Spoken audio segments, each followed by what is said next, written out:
Hello viewers, hope you all are fine and having some great fun. In this video, you are going to learn how to trim text in Excel from left. You can see here is some text in which in the beginning there is an alphanumeric code and after that its nomenclature is given. So if we want to separate it one by one, then it will take so much time. So there is let function in Excel which can do it in just seconds. So here we will write formula is equal and then left. You can see the formula, press tab and select the text. Text is here in this cell and then press comma.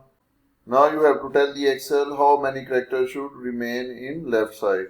So you can see there are 6 characters here. So I will press 6 and close the parenthesis and then enter.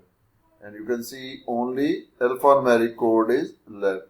Click there and drag the formula to all the remaining cells and you can see all the alphanumeric codes are separated. So this is how you can trim the text in Excel from left. In the end, please like and share this video and subscribe our channel. Thank you.